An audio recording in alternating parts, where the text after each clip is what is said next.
Thank you for being. We say the same to you. I understand we're to restrain ourselves to one question. It hasn't been working out exactly that way, has it? Would you Do like your me best. We will hear you. Then I have three questions related.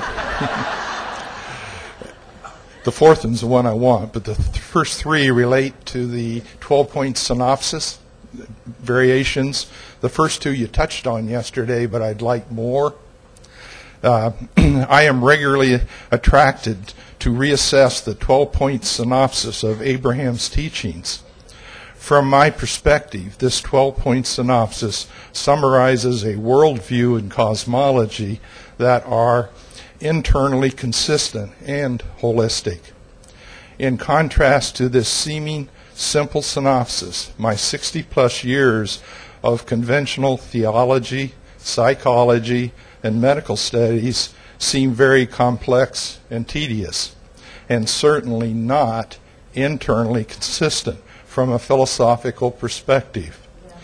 Why did it take so long to receive such teachings and these seemingly simple answers to the same old personal and existential questions like, why am I here?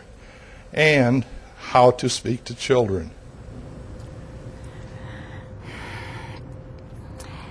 The contrast of your environment causes your desire to be focused. And so, if it feels to you like an answer is long in coming, it can only be because the question was long in coming. Because as soon as you ask, the answer is given. So there are two possibilities about why it has taken so long. One is you weren't asking. The other is you weren't listening to the answer when you did ask. And we think some of all of that is happening. Have you ever had the experience? We know you have. We never ask a question that we don't already know the answer.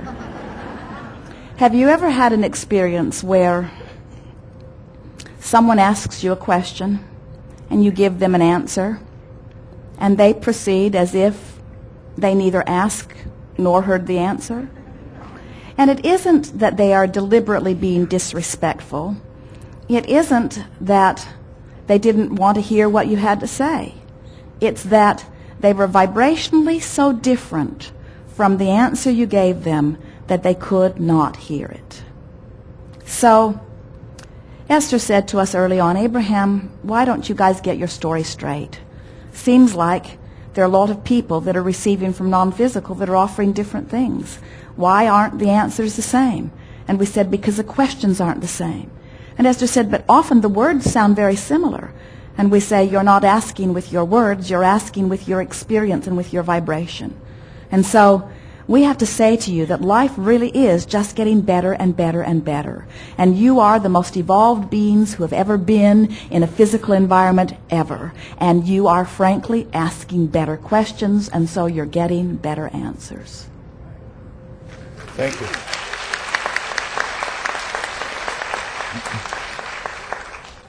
The 4th of July is our annual national ceremony and focus on the notion of freedom.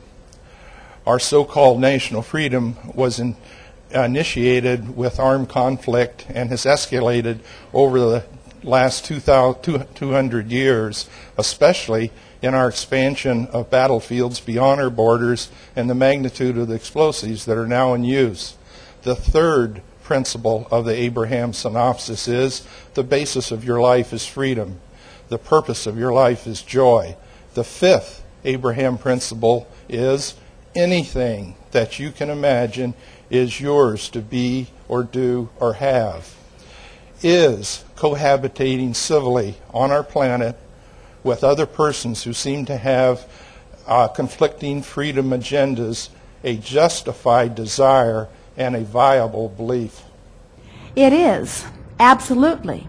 But here's the tricky part in that. If you say, I need everyone to have peace in order for me to live in peace, now you're stepping on their toes of freedom to have war if they want it. In other words, war must be an option that you allow also.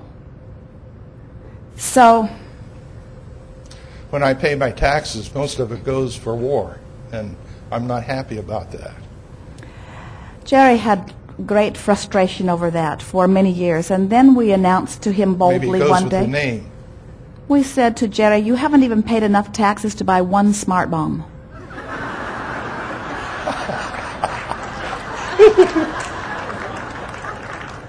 And then he felt a lot better. And Esther always writes on the stub, "We are on the road 365 days a year. Please use this money wisely." In other words, she's wanting to get their attention. We don't take our earnings or our taxes lightly.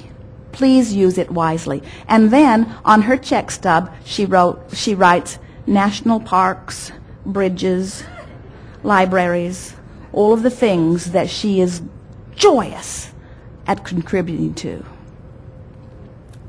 Let people who want war write war, bombs, murder, and mayhem on their stubs.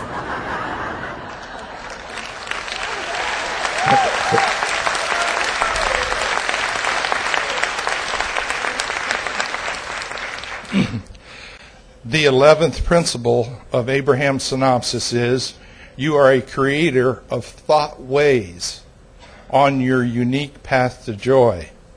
Please elaborate on these so-called thought ways. Well, every experience that you have causes a preference to be born that precedes you like a rocket.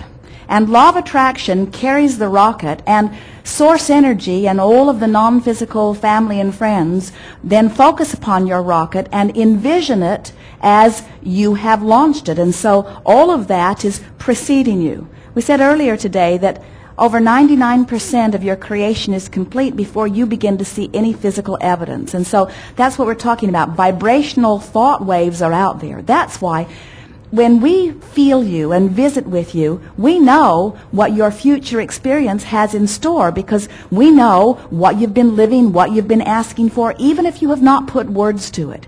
Every time you live something and a desire is born out of it, whether you can articulate it or not, it precedes you and dovetails with the other things that you've been wanting so that your future experience is pre-paved for you. Not predestined in the sense that somebody else has decided it and assigned it to you, but pre-paved in the sense that you have little by little, experience by experience, set it forth for yourself. These gatherings are not about the creation part because the creation happens whether you know anything about what you're doing or not. All of the mechanisms are in place. This gathering is always about now coming into alignment with the glorious life experience that you've set into motion. That's why we like to say to you that you are extensions of source energy. We are all in this together. You're out here on the leading edge, having the pioneering leading edge experience. You're in the trenches, so to speak, having the nitty-gritty experience where the preferences are being born from you in all of the subtle and broad scope and detail. And then everything in the universe backs that up in order to give you full-blown experience of what you have launched. The more you get in sync with the way you feel, then the less surprise you have as it unfolds. It begins to just feel like the next logical step. Oh yeah, I felt you coming. I knew I would meet you. I knew this was coming. Ah yes, this is just the way it felt like it is coming. And you can tell how close to in alignment you are with what's unfolding by the ease with which you feel as it unfolds. Yes. Thank you. A graphic design colleague and I are co-creating a coffee table edition of a selection of 100 Abraham aphorisms that is intended to be a text for general students of spiritual psychology and for clients of healthcare practitioners who implement joy-based psychotherapy into their clinical practice. Its published title will be Joy, Abraham Speaks on ... Its project and working title is affectionately termed the Joy Edition. are you available to give us 2 statements, one for the prologue and one for the epilogue of the Joy edition?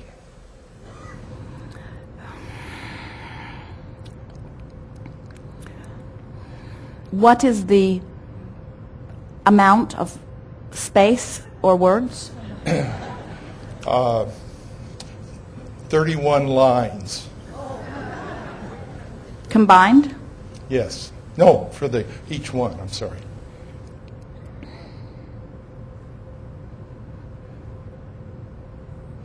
Whether you know it or not, you are extensions of source energy. You are God in physical form. You come forth into this leading edge, time-space reality as extensions of pure positive energy. There is no way of ever separating yourself from this. It is who you are, whether you know it or not. You can tell by the way you feel how much of that connection you are allowing or not allowing in any moment in time. As you reach for the emotion of joy and find it, that alignment is complete. If you reach for the feeling of joy and do not find it, the alignment does not go away, but it is diminished in this moment, as is evidenced by the way you feel. The better you feel, the more in alignment with who you really are, you are. The worse you feel, the more you are affecting that alignment. Reach for the best feeling thought you can find, and don't hold judgment of self about what that thought is or how it feels. Just do the best you can from where you are. And with that continued intent, it is our absolute promise to you. You will consistently find the joy that is natural to you, and your connection to who you really are will be sublimely in place. Yes.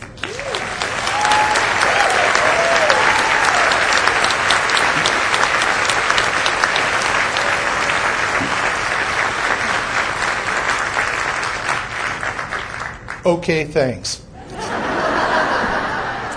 For the epilogue, for the very last part, we would say, life is supposed to be fun. That's it.